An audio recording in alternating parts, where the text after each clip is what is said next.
Assalamualaikum warahmatullahi wabarakatuh. Nama saya Wahyu Putra.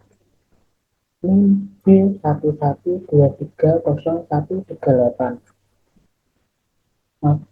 Saya akan mempresentasikan makalah tentang kebudayaan dan peradaban Islam pada masa Wali Songo. Latar belakang pada era globalisasi ini, hampir semua bidang kehidupan rakyat Indonesia yang mayoritas beragama Islam telah dirambah oleh bangsa lain, terutama bangsa Barat yang notabene bukan Islam, bahkan cenderung tidak mengharukan norma-norma agama. Maka di sini saya menyusun makalah yang memberitahu asal muasal kemunculan Islam di tanah Jawa. Pada masa abad 15, para saudagar muslim telah mencapai kemajuan pesat dalam usaha bisnis dan dakwah, hingga mereka memiliki jaringan di kota-kota bisnis di sepanjang pantai utara. Komunitas ini dipelopori oleh Wali Songo yang membangun masjid pertama di tanah Jawa. Islamisasi di seluruh Jawa.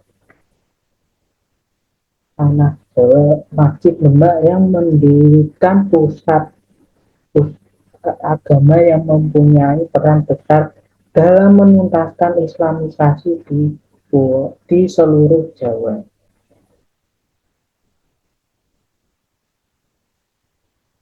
Wali Songo secara sederhana berarti 9 orang yang telah mencapai tingkat wali, suatu derajat tingkat tinggi yang mampu mengawal babatan hawa singa, atau bisa disebut mengawal 9 lubang dalam diri manusia, sehingga memiliki peringkat wali. Para wali tidak hidup secara bersamaan, namun satu sama lain memiliki keterkaitan yang erat, bila tidak dalam ikatan darah juga dalam hubungan guru-murid.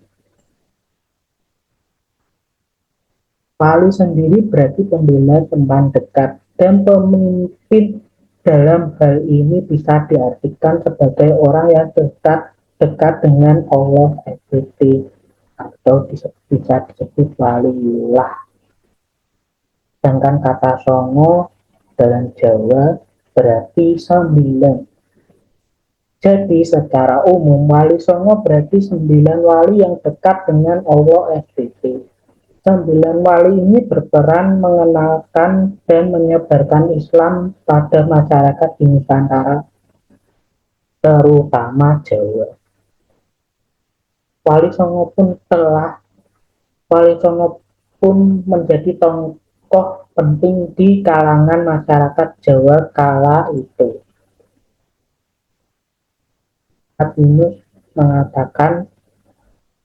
Surat Yunus ayat 62 dan 63 dijelaskan, Allah ila inna awliya alam illa kaupun alaihim walatiyah yani la'adilana amanu wa kami yakun, yang artinya ingatlah, ayat 62, ingatlah sesungguhnya wali para Allah itu tidak ada kekhawatiran terhadap mereka dan tidak pula mereka bersedih hati. Yang ke-63, yaitu orang-orang yang beriman dan mereka selalu bertakwa. Di tokoh-tokoh Wali Songo Sunan Gresik atau disebut dengan Syekh Maulana Malik, berasal dari Turki, merupakan putra dari Syekh Jumaidil Kubra Maulana atau bisa disebut Maulana Akbar. Dia adalah seorang ahli irigasi dan tata negara yang ulung, Syekh Maulana Malik Ibrahim datang ke Pulau Jawa pada tahun 1404 Masehi, bertepatan dengan masa kepemimpinan Khalifah Turki Utsmani. Di Gresik, beliau juga memberikan pengarahan agar tingkat kehidupan rakyat Gresik semakin meningkat. Beliau memiliki gagasan mengalir air di gunung untuk mengairi sawah dan ladang. Syekh Maulana Malik Ibrahim, seorang wali songo yang dianggap sebagai ayah dari wali songo.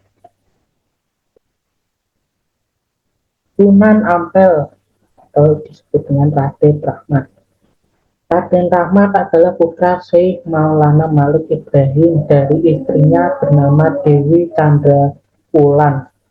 Beliau memulai aktivitasnya dengan mendirikan pesantren di Ampel Denta, dekat dengan Surabaya. Pada awal Islamisasi Pulau Jawa, Sunan Ampel menginginkan agar masyarakat menganut keyakinan yang murni. Ia tidak setuju bahwa kebiasaan masyarakat seperti kenduri, selamatan, sesaji, dan sebagai tetap hidup dalam sistem sosio-kultural masyarakat yang telah memeluk agama Islam. Namun wali-wali lain yang berpendapat bahwa untuk sementara semua kebiasaan tersebut harus dibiarkan karena masyarakat sulit meninggalkan secara serentak. Akhirnya Sunan Ampel menghargainya. Hal tersebut terlihat dari persetujuannya ketika Sunan Kalijaga dalam usaha menarik penganut Hindu dan Buddha menyusul agar adat istiadat Jawa itulah yang diberi warna Islam.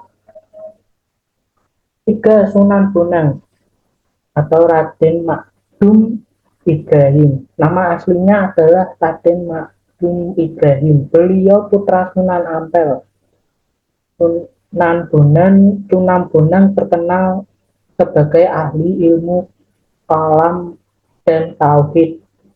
Beliau dianggap sebagai pencipta gending pertama dalam rangka mengembangkan ajaran Islam di pesisir utara Jawa Timur. Sunan Bonang dan para walinya dalam menyebarkan agama Islam selalu menyesuaikan diri dengan corak kebudayaan masyarakat Jawa yang menggemari wayang serta musik gamelan. Mereka memanfaatkan pertunjukan tradisional itu sebagai media dakwah Islam dengan menyisipkan nafas Islam ke dalamnya. 4. Sunan Giri. Sunan Giri merupakan putra dari Maulana Ishak dan ibunya bernama Dewi Sarkardadi, putra Menak Samboja. Nama Sunan Giri tidak bisa dilepaskan dari proses pendirian kerajaan Islam pertama di Jawa. Ia adalah wali yang secara aktif ikut merencanakan berdirinya negara itu serta terlibat dalam penyerangan Majapahit sebagai penasihat militer.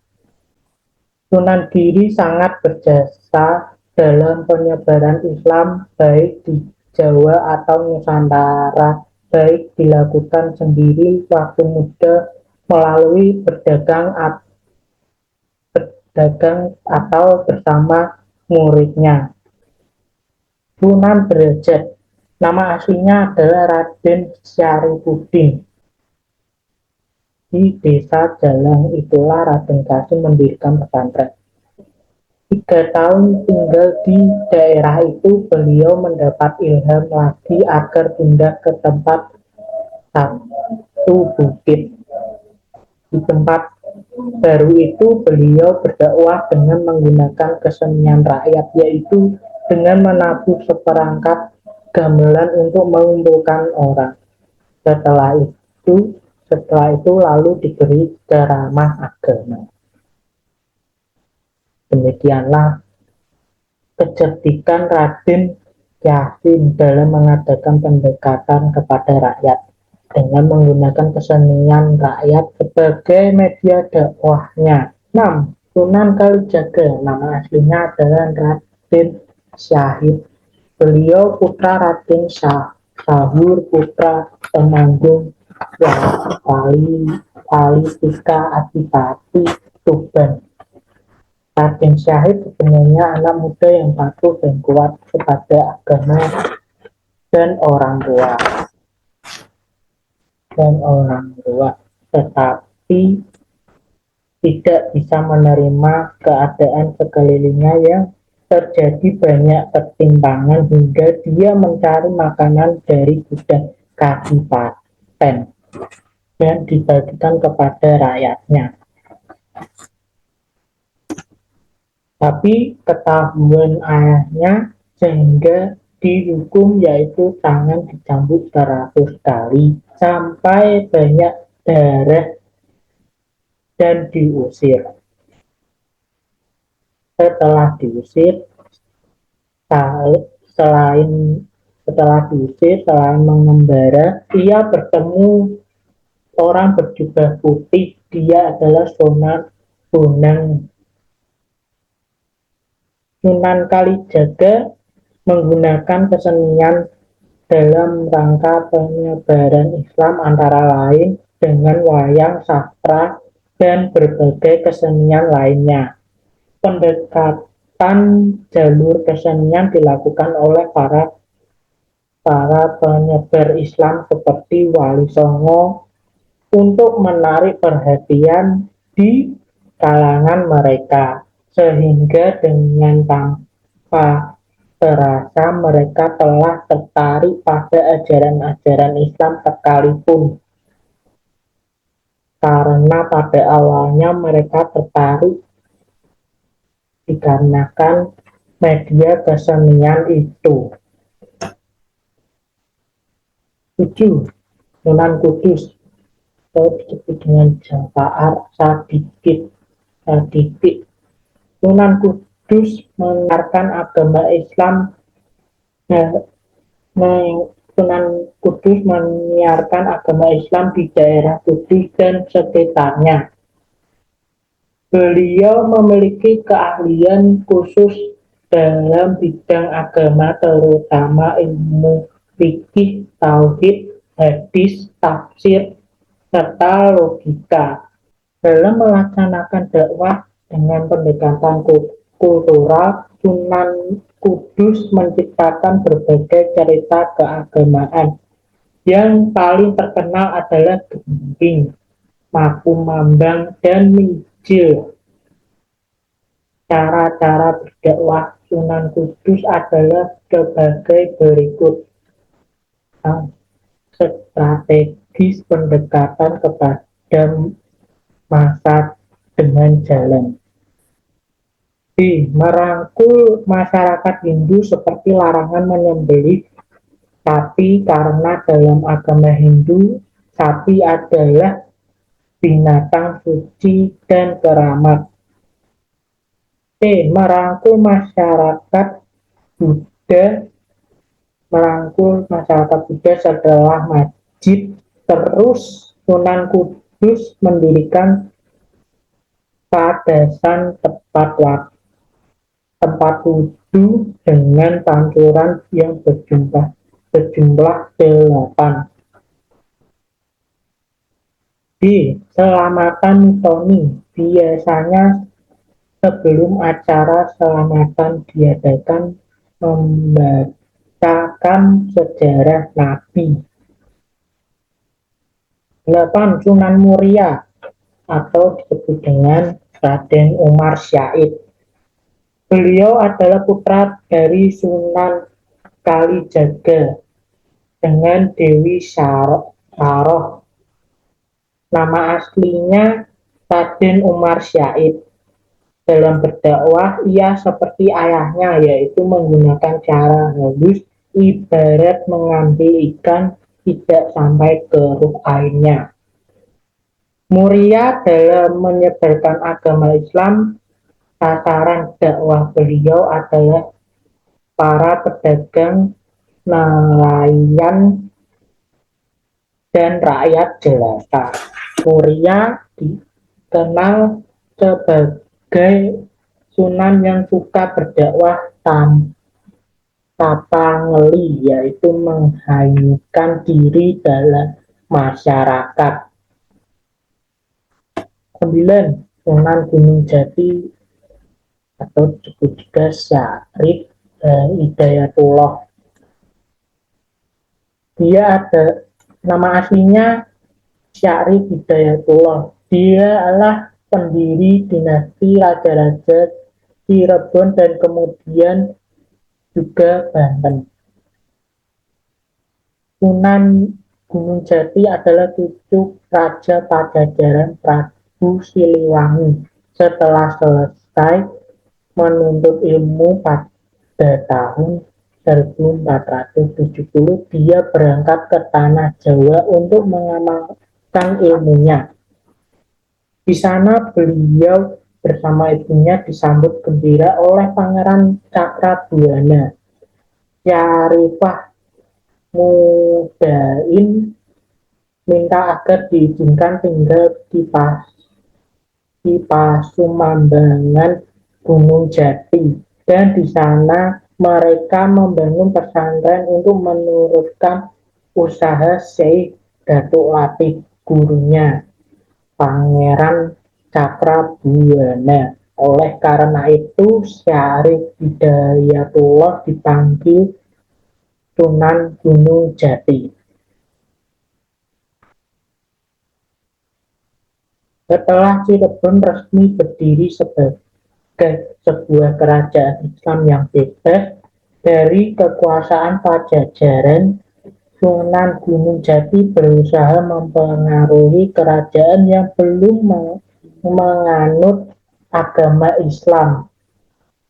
Dari Cirebon, ia mengembangkan agama Islam ke daerah-daerah lain di Jawa Barat, seperti Majalengka, Kuningan, Pawali, Galuh, Sunda Kelapa, dan Banten. Metode dan aktivitas dakwah Wali Songo. Pertama, metode pembendikan dan penanaman kader serta penyebaran juru dakwah ke berbagai daerah. Tempat yang dituju ialah daerah yang sama sekali kosong dari penghuni atau kosong dari pengaruh Islam. Kedua, Sunan Ampel misalnya putri beliau yang bernama Dewi Murtosiah misalnya dikawinkan dengan Raden Patah, Bupati Demak. Putra Sunan Ampel yang bernama Alawiyah dikawinkan dengan Syarif Hidayatullah atau Sunan Gunung Jati. Sedangkan putri beliau yang bernama Siti Syariah dikawinkan dengan Usman Hajidar Mudung. Ketiga, suatu model pendidikan Islam yang mengambil bentuk pendidikan biara dan asrama yang dipakai oleh pendeta dan biku dalam mengajar dan belajar.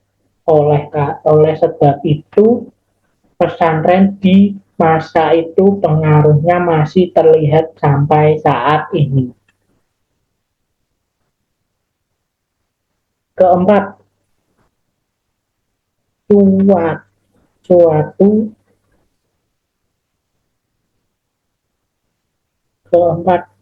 dalam kebudayaan Jawa, Wali Songo memberikan andil yang besar. bukan hanya pada pendidikan dan pengajaran, tetapi juga meluas pada bidang-bidang hiburan, tata sibuk, perintah, waktu luang, kesenian, dan aspek-aspek lain di bidang kebudayaan pada umumnya. Kelima,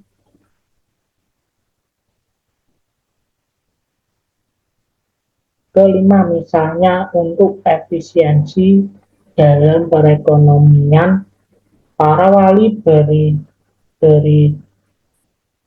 berisikat tentang kesempurnaan alat-alat pertanian, perabotan dapur, dan barang pecah belah. Dalam dalam pada suatu pada itu Sunan Kalijaga menyumbangkan karya-karya yang berkenaan dengan pertanian seperti filsafat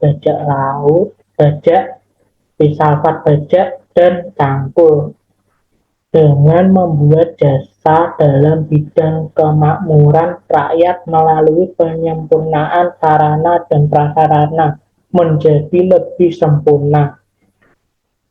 Beliau berharap dapat menarik perhatian dan ketaatan masyarakat agar menuruti ajakan Sunan Kalijaga serta wali-walinya. Keenam, pentingnya kekuasaan politik bagi kelangsungan dakwah ini tentu didasari oleh para wali songo, sehingga tidaklah mengherankan kalau mereka juga banyak terlibat dalam percaturan politik ini. Kebanyakan para wali adalah panglima perang, penasihat saja, atau juga penguasa itu sendiri. Pada saat Demak menyerang Majapahit, misalnya, yang menjadi panglima perang adalah Sunan Ngundung, yang kemudian digantikan oleh Sunan Kudus dan dibantu oleh wali yang lain. Dimanfaatkannya jalur kekuasaan dalam dakwah dapat dilihat juga pada proses pendirian Masjid Demak. Aktivitas dakwah Wali Songo seputar sejarah dan muamalah paling tidak ada lima prinsip utama yang merupakan titik berat kiprah dakwah para wali songo yang dijadikan patokan sembari menggondok kader. 1. Memelihara keyakinan beragama dan membentangi dari sekalian unsur yang bakal mencemari apalagi merontoknya. 2. Menjaga keselamatan nyawa dan jiwa ruh umat dari aneka ragam ancaman seperti misalnya perampasan hak, pengibulan, frustasi, bunuh diri, dan lain-lain. 3. Menanamkan pemahaman tentang berbagai hukum pergaulan sosial, pernikahan, kesehatan, kebersihan, ilmu pengetahuan demi menjaga anak keturunan, kesehatan jasad dan ruh, akhlak luhur, kecerdasan, dan akal waras manusia umat. 4. Melindungi akal pikiran sehat rakyat dari segala yang bisa mengumpulkan dan merendahkannya, seperti menegakkan minuman keras, malah bekerja dan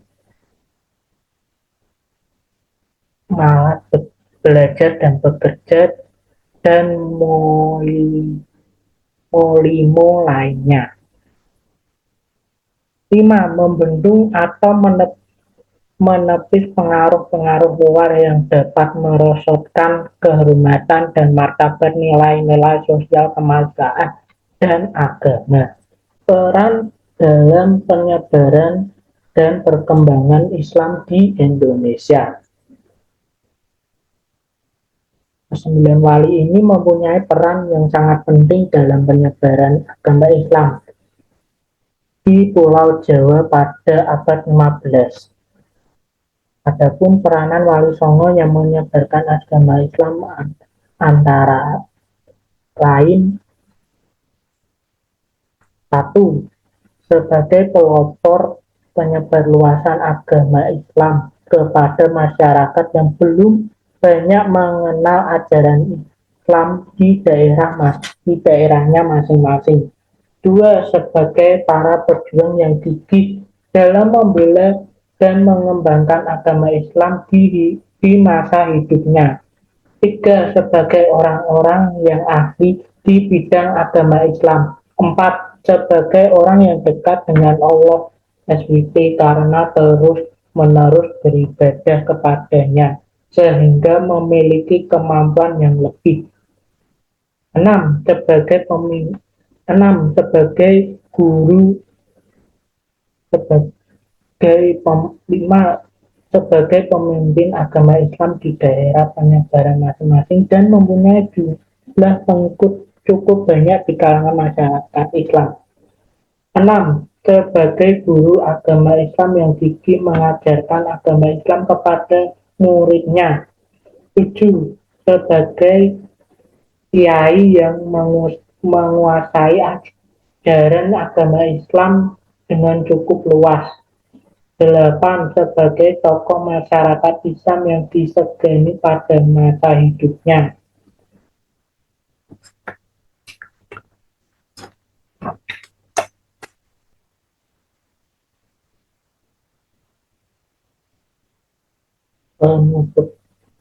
Kesimpulannya adalah agama Islam merupakan agama yang universal yang tidak hanya membawa hal-hal tentang agama tetapi juga membawa kebudayaannya dan mempengaruhi terhadap berbagai hal, diantaranya pengaruh di bidang bahasa, pengaruh di bidang pendidikan, arsitektur, dan juga kesenian. Era Wali Songo adalah era berakhirnya dominasi Hindu-Buddha dalam budaya Nusantara untuk digantikan dengan kebudayaan Islam. Mereka adalah simbol penyebaran Islam di Indonesia, khususnya di Jawa. Tentu banyak tokoh lain juga yang juga berperan. Namun peranan mereka sangat besar dalam mendirikan kerajaan Islam di Jawa. Juga pengaruh terhadap kebudayaan masyarakat secara luas, secara dakwah, secara langsung. Membuat para Wali Songo ini lebih banyak disebut dibandingkan yang lain. Wali Songo dipercaya sebagai peletak batu pertama Islam di Pulau Jawa. Kiprah Wali Songo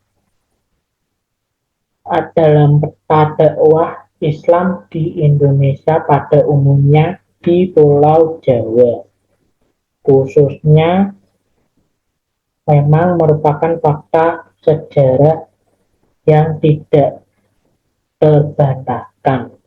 Sekian dari saya. Wassalamualaikum warahmatullahi wabarakatuh.